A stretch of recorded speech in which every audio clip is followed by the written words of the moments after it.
ہمارے معاشرے کی بہت زیادہ خرابیوں میں سے ایک خرابی یہ بھی ہے کہ طلاق کی شرح بہت زیادہ بڑھ چکی ہے۔ اس کی کیا وجوہات ہیں، اس کے پیچھے کیا پیرامل ہیں، وہ آپ سب لوگ جانتے ہیں۔ گھر کے کیا ماحول ہوتے ہیں، خاوند کا کیا سلوک ہوتا ہے، ان بنا پر طلاق کی شرح بہت زیادہ بڑھ چکی ہے۔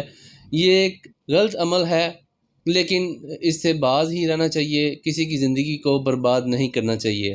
میرا یہاں پر سوال یہ ہے کہ جب کوئی بھی شوہر اپنی بیوی کو طلاق دیتا ہے تو اس نے کون سا طریقہ کار اختیار کرنا ہے، قانون کے مطابق کون سا طریقہ کار درست ہے جس کے مطابق اس نے طلاق دینی ہے؟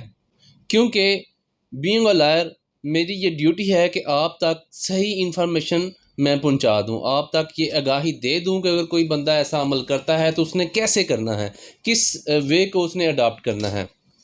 سب سے پہلے تو اگر کوئی شخص اپنی بیوی کو طلاق دیتا ہے تو اس نے ایک ای اسٹامپ پیپر کے اوپر یہ طلاق نامہ تحریر کرنا ہے۔ تحریر کرنے کے بعد سائن انگوٹھے اور گواہان کے سائن انگوٹھے درج کرنے کے بعد اس نے ایک اوریجنل کاپی لڑکی کے ایڈریس پر بھیج دینی ہے، یعنی کہ اپنی بیوی کے ایڈریس پر بھیج دینی ہوتی ہے۔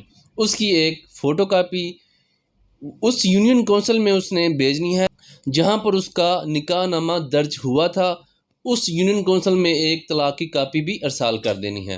یہ دو کام تو بہت ضروری ہیں، ایک کاپی اس نے اپنی بیوی کے ایڈریس پر بھیجنی ہے اور ایک اس یونین کونسل میں جہاں پر لڑکی رہائش پذیر ہے یا جہاں پر اس کا نکاح نامہ رجسٹرڈ ہوا ہے وہاں پر اس نے ایک کاپی ارسال کر دینی ہے۔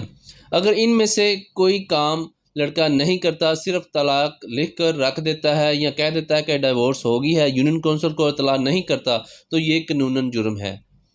آپ اس کے بارے میں نوٹ کر لیں کہ یہ ایک قانوناً جرم ہے۔ اگر کوئی بھی شخص اس قانون کی وائلیشن کرے گا، اس عمل کے مطابق نہیں چلے گا، تو اسے قانون کے مطابق 1 سال قید کی سزا اور جرمانے کی سزا بھی ہو سکتی ہے۔